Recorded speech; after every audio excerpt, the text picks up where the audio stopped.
Umaga po sa ating lahat. Saan ba tayo tatayo, guys? Baka ako kaya pa. Pwede pang ginang, di mo. Umaga po ulit sa ating lahat. Congressman Roman, Vice Mayor Dodot, sa ating mga konsehal, sa iba pang mga kawani ng pamahalaan, pero higit sa lahat sa ating mga veterano at sa mga descendants ng ating mga veterano. Muli po, isang magandang umaga. Happy Liberation Day po sa ating lahat.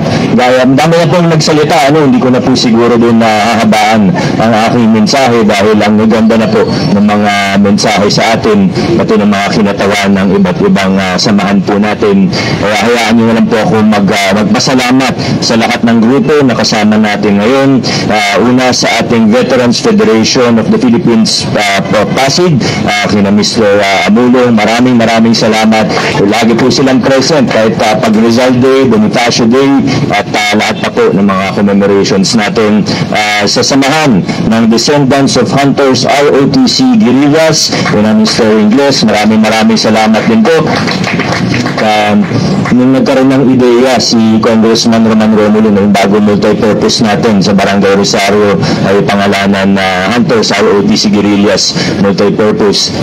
Sinuportahan po natin kasi tingin natin talagang ito na yung tamang panahon din na balikan natin ng ating kasaysayan, kilalanin natin ng ating mga minuno at mga sakripisyo at ang pagbuwis buhay nila.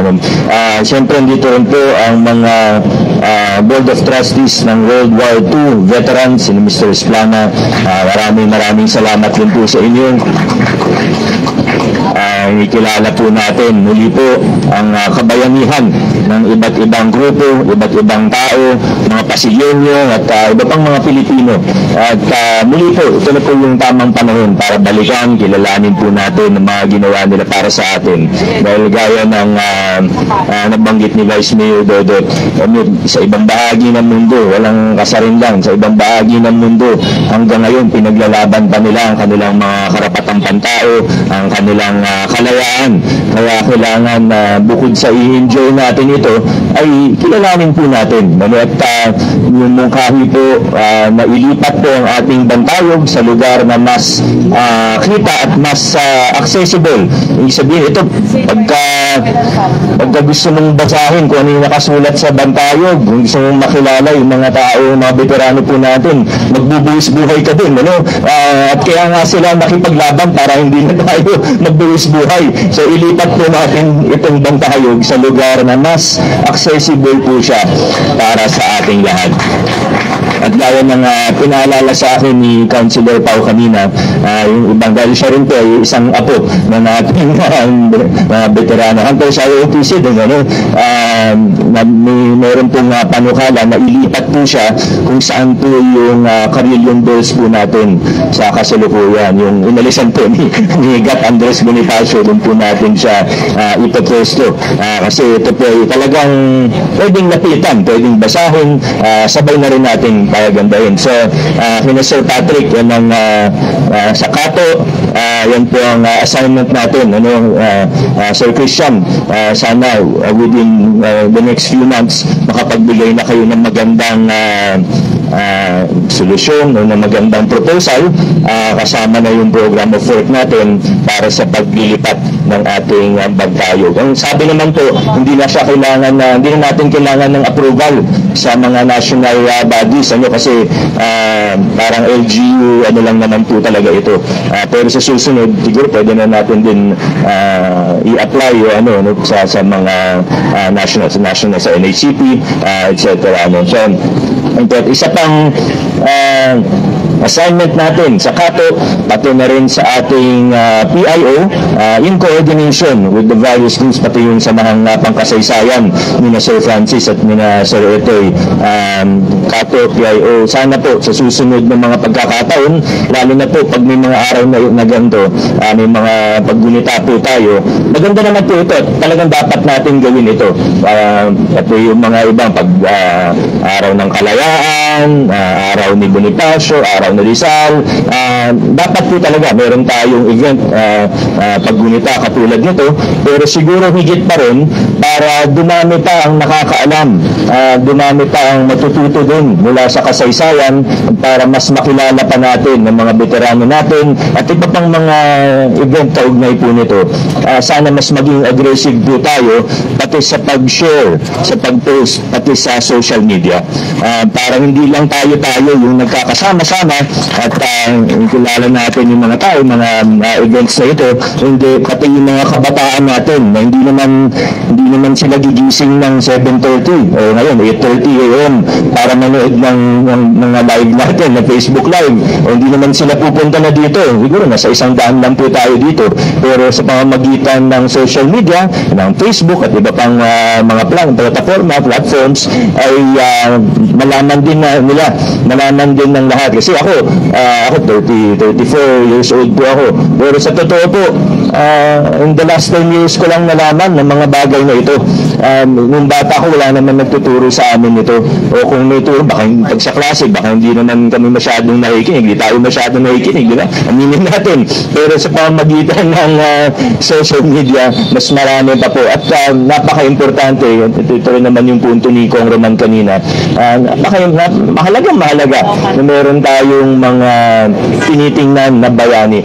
Bukod sa matututo tayo, ay pwede natin silang gawing halimbawa at may emulate natin ang kanilang halimbawa. Muli po sa ating lahat, maraming salamat at Happy Liberation Day po sa ating lahat.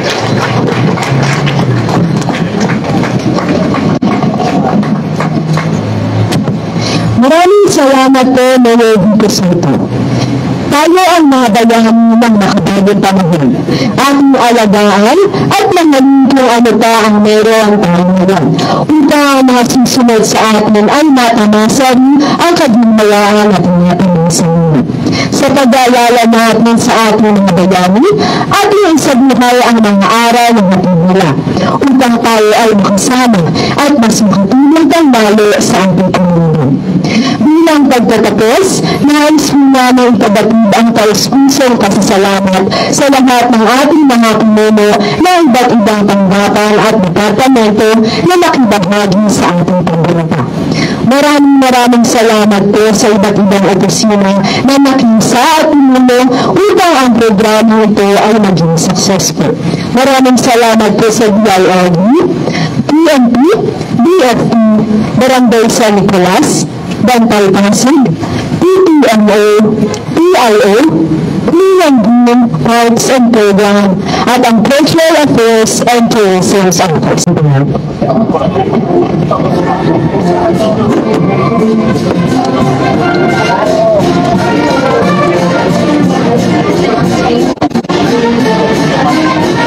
At ito pinatalagan ang City Government of Pasig para sa isang photo opportunity.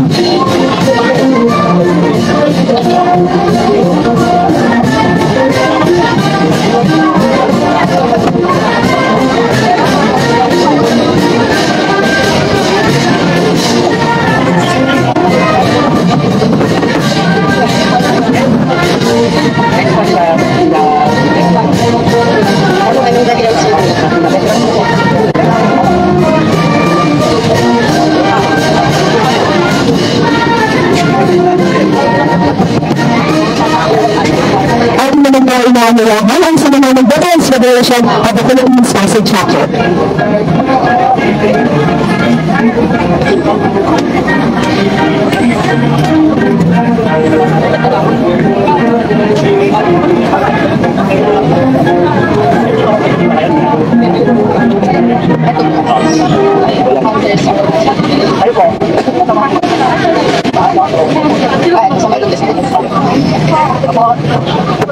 Ngayon naman lang sa mga descendants of Buntis ROTC Dalawas Incorporated.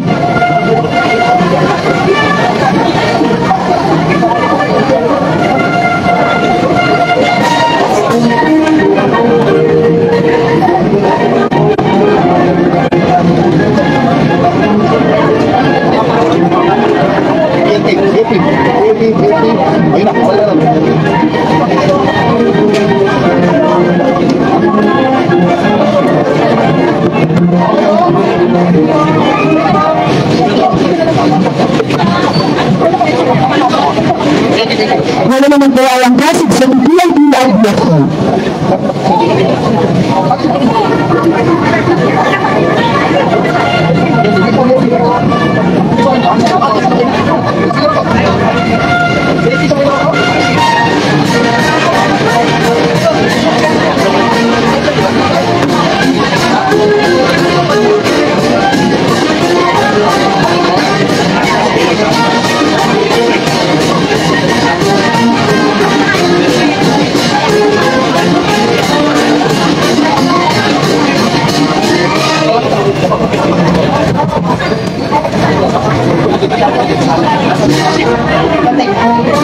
May mga nag-aawag na kaya din po natin ang Dr. Pasig para sa isang proper opportunity.